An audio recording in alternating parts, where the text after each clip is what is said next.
भारी दबाव और देश भर में थू-थू होने के बाद मंत्री ने अपने भाई को दिलाया इस्तीफा। उत्तर प्रदेश के बेसिक शिक्षा मंत्री डॉक्टर सतीश द्विवेदी के भाई ने सिद्धार्थ विश्वविद्यालय में असिस्टेंट प्रोफेसर पद से इस्तीफा दे दिया है। विवि के कुलपति प्रोफेसर सुरेंद्र दुबे ने उनका इस्तीफा स्वीकार कर लिया है। सिद्धार्थनगर विश्वविद्यालय में मंत्री के भाई की नियुक्ति EOW कोटे से हुई थी। विवादों में घिरने के बाद उन्होंने यह कदम उठाया है कि डॉक्टर अरुण का आरोप है कि उन्होंने अपनी पत्नी के भी नौकरी में रहते हुए और उन्हें करीब 70,000 रुपए मासिक से ज्यादा वेतन मिलते हुए गलत ढंग से EWS सर्टिफिकेट हासिल किया था। डॉक्टर अरुण भी पूर्व में वनस्थली विश्वविद्यालय में नौकरी करते थे। प्रदेश प्रभारी एवं सांसद संजय सिंह जी का क्या कहना है, सुनिए उनकी महत्वपूर्ण प्रेस वार्ता।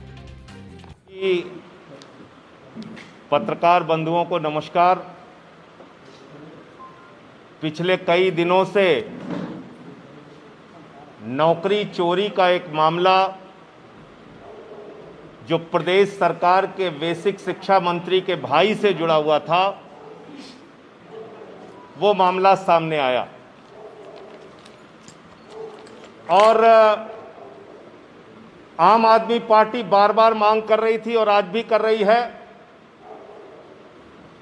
कि इस्तीफा मंत्री का होना चाहिए, इस्तीफा फर्जीवाड़ा करने वाले का होना चाहिए,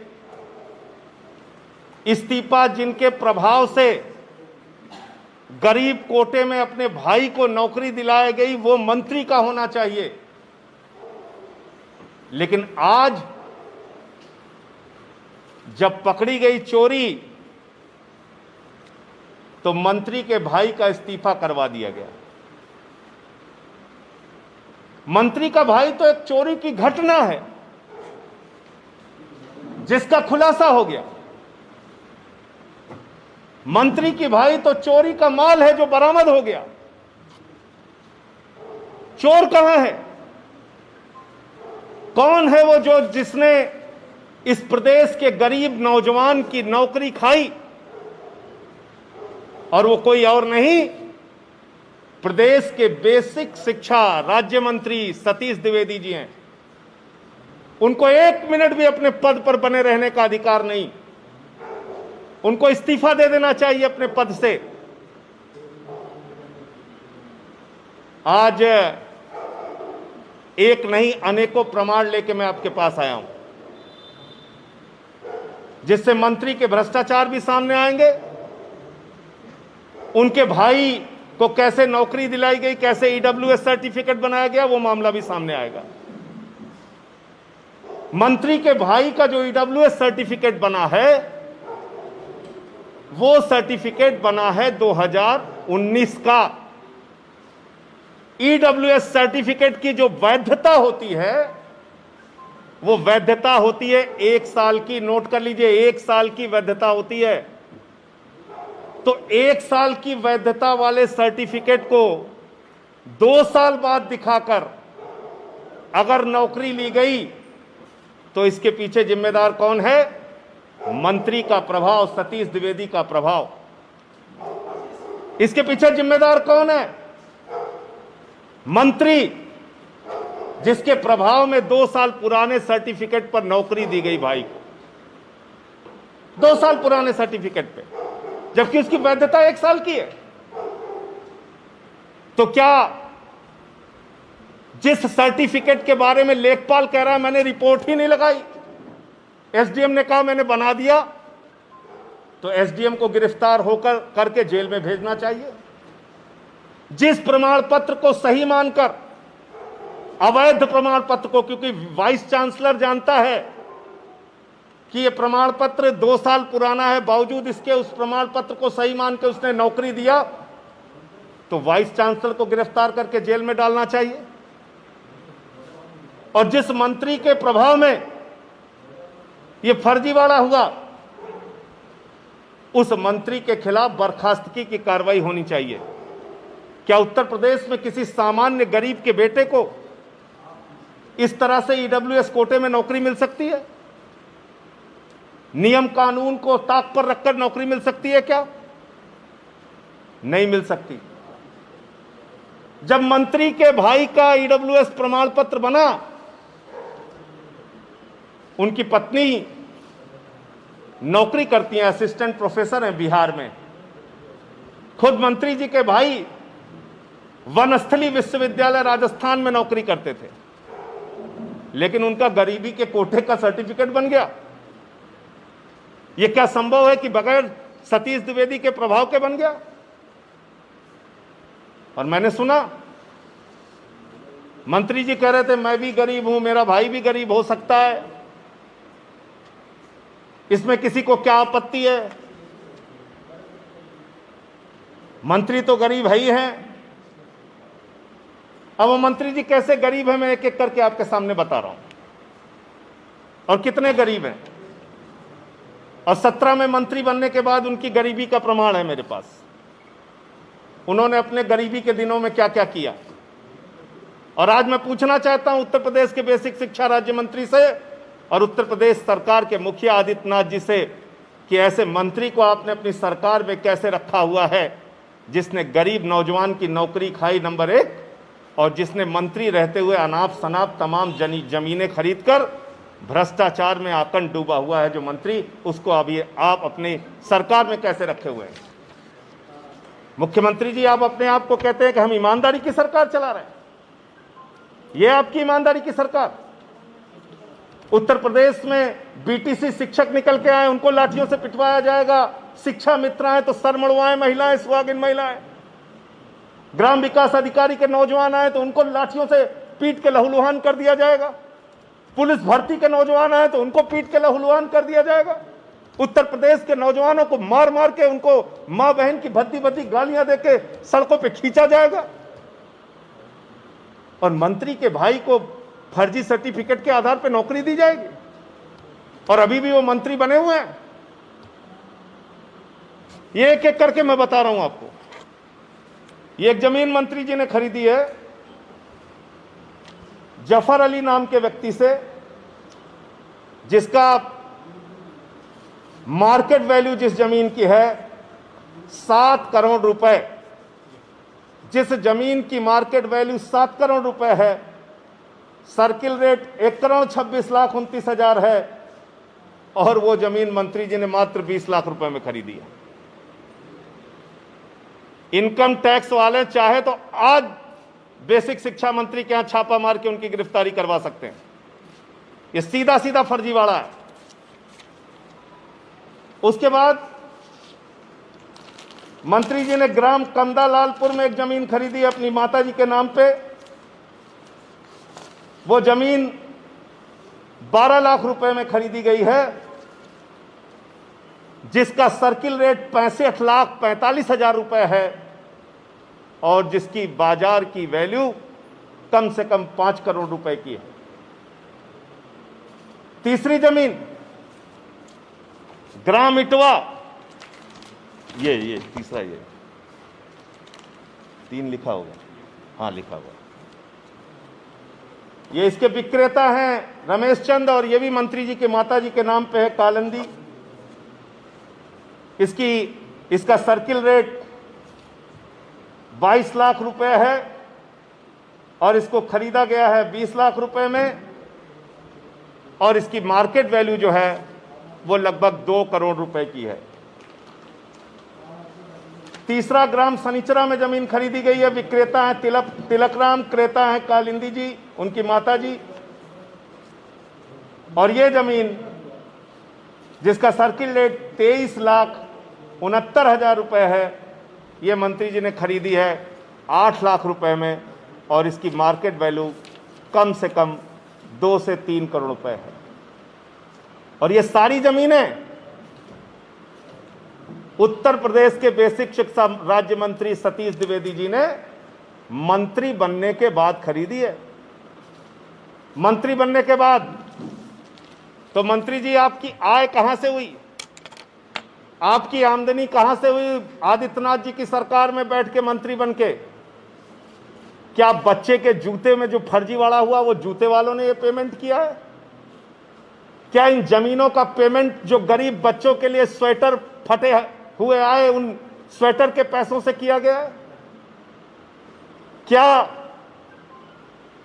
गरीब बच्चों को जो नमक रोटी खाने के लिए दी गई और उस पर एक पत्रकार ने खुलासा किया तो उस पर मुकदमा कर दिया गया, वो मिड डे मील का पैसा खाकर ये जमीनें खरीदी गई हैं? क्या जो जर्जर बिल्डिंग उत्तर प्रदेश में गवाह है इस बात की कि कैसे उत्तर प्रदेश में शिक्षा के विद्यालय, शिक्षण संस्थान बदहाल हैं, क्या उन पैसों से ये जमीन खरीदी गई? और अभी तो ये शुरुआत है। ऐसे कई कागज मैं आने वाले दिनों में आप लोगों के सामने रखने जा रहा हूं, उत्तर प्रदेश के मंत्री से संबंधित, जो अपने आप को गरीब कहते हैं। ये इनके गरीबी का प्रमाण पत्र। ये सारे मामले मैं उत्तर प्रदेश के लोकायुक्त में जांच के लिए देने जा रहा हूं। इसकी शिकायत करूंगा, लोकायुक्त में इस भ्रष्टाचार की शिकायत करूंगा, और भी जो कागजात मिलेंगे उसको भी उसके साथ जोड़ूंगा। मंत्री को, आदित्यनाथ जी को तुरंत बर्खास्त करना चाहिए। उनको 1 मिनट भी अपने पद पर बैठने का अधिकार नहीं है। जो एसडीएम, जो वीसी, फर्जी प्रमाण पत्र जिसने बनाया, उन लोगों को गिरफ्तार करके जेल में डालना चाहिए।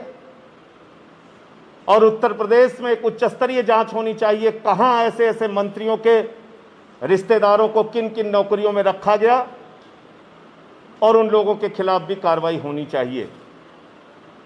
मैं धीरे धीरे करके, और भी जो माननीय मंत्री उत्तर प्रदेश में बत्तियों में घूम रहे हैं, एम्बेसडर में घूम रहे हैं, बंगलों में रह रहे हैं, उनसे संबंधित जो कागजात आएंगे वो आपके सामने करेंगे। लेकिन आज मैं सिर्फ इतना कहना चाहता हूं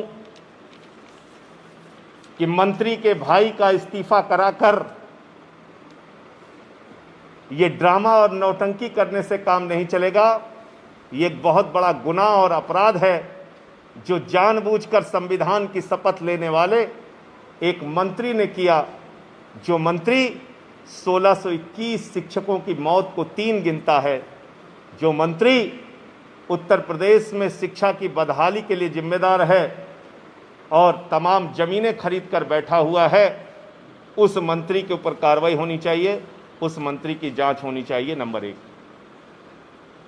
दूसरी बात, कल एक वीडियो देखा हम लोगों ने, मन बड़ा द्रवित हो गया। आदित्यनाथ जी की सरकार ने बड़े बड़े दावे किए पिछले दिनों, कोरोना कम हो रहा है, ये हो रहा है, वो हो रहा है, हर जगह दौरे कर रहे हैं, जिस गांव में जा रहे हैं कोई मिलने आ जा रहा है तो उसको लाठियों से पिटवा रहे हैं, महिलाएं हों, डॉक्टर हों, पकड़ पकड़ के गिरफ्तार किया जा रहा है। तो आप जाते क्यों हैं जिलों में? जब आप किसी की सुनना नहीं चाहते, किसी से मिलना नहीं चाहते, किसी का कष्ट जानना नहीं चाहते, तो आप क्यों दौरा कर रहे हैं मुख्यमंत्री जी? पत्रकार सवाल कर रहा है, आप भाग ले रहे हैं। महिलाएं आपसे मिलके कुछ अपनी डिमांड रखना चाहती हैं, आप उनको बंद करवा के पिटवा रहे हैं। डॉक्टर अपनी बात कहना चाहते हैं, ज्ञापन देना चाहते हैं, उनको आप पिटवा रहे हैं, उनको जेल में भिजवा रहे हैं। तो आप जा क्यों रहे हैं? ये सरकारी अमला और हेलीकॉप्टर का खर्चा क्यों कर रहे हैं अगर आप लोगों का कष्ट ही नहीं सुनना चाहते? आपका एक ही काम है, गुनाहों पर पर्दा ढाको, गुनाहों को छिपाने का काम करो। जो हजारों की संख्या में गंगा घाट पर, प्रयागराज के अंदर शवों को दफनाया गया था बालू के नीचे, कल एक दृश्य सामने आया कि उनका रामनामी चदरा नोचा जा रहा था, उखाड़ उखाड़ कर फेंका जा रहा था। यह है आदित्यनाथ सरकार का असली चेहरा, यह है आदित्यनाथ का सरकार का सच, कि जब आप जिंदा रहेंगे तो भगवान श्री राम के नाम पर आपसे वोट मांगा जाएगा, लेकिन जब आपकी मौत हो जाएगी तो आपके शव के ऊपर से राम नामी चदरा नोच लिया जाएगा। यह है इस सरकार का सच। यह अपमान है उत्तर प्रदेश के लोगों का, यह अपमान है गंगा घाटों पर उन शवों का जिनको तुम लकड़ियां नहीं दे पाए, जिनको तुम अंतिम संस्कार नहीं दे पाए, जिनको तुम सही ढंग से हिंदू रीति रिवाज के हिसाब से जिनका दाह संस्कार नहीं करा पाए। वो शव आपको चिढ़ा रहे हैं, आपकी व्यवस्था को चिढ़ा रहे हैं। उनके परिवार अपनी मजबूरी की दास्तां कह रहे हैं उन शवों के माध्यम से, और उनकी आत्माएं आपके सरकार से चीख चीख के पूछ रही है, आदित्यनाथ जी हमारा क्या गुनाह था कि मरने के बाद हमें दाह संस्कार की लकड़ियां भी नहीं मिल पाई, और इससे भी बड़ा क्या गुनाह है कि आज हमारे ऊपर से राम नामी चादर खींचकर फाड़कर फेंका जा रहा है। तो ये बहुत बड़ा अपराध है। मैं कहना चाहता हूं कि आज प्रदेश की जो हालत है, संकट पर अगर पर्दा डालोगे आप योगी जी, तो पर्दा डालने से संकट खत्म नहीं होगा। संकट को जानो और संकट का समाधान करो। योगी जी तो कह रहे हैं कि इस तरह की मौतें 2018 में भी हुई थी और दफनाने का तो हिंदू परंपरा में है, कौन सी नहीं बात। बिल्कुल ठीक आपने कहा, ये और कष्ट देने वाली बात है। ये परंपरा थी,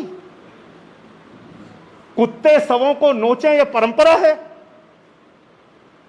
चील कौवे शवों को खाते हुए नजर आए, ये परंपरा है। मैं भारतीय जनता पार्टी से पूछना चाहता हूं, मैं उत्तर प्रदेश के मुख्यमंत्री से पूछना चाहता हूं, यह परंपरा कब थी कि नदियों में हजारों शव बहाए जाएं और उनको कुत्ते नोच नोच के खाएं, गिद्ध नोच नोच के खाएं, कौवे नोच नोच के खाएं? यह परंपरा दिखाओ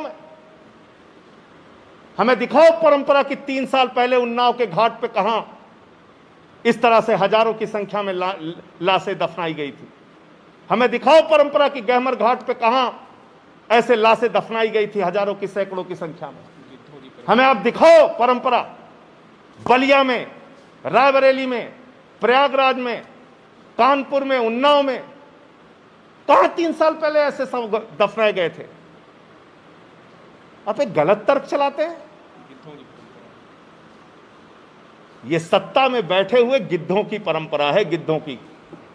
ये सियासी गिद्ध जो हैं, इनको ये दिखता है कि हजारों की संख्या में लोग मर गए, अपने गुनाह पे पर्दा डालने के लिए ये लेके आ जाओ कि ये परंपरा है।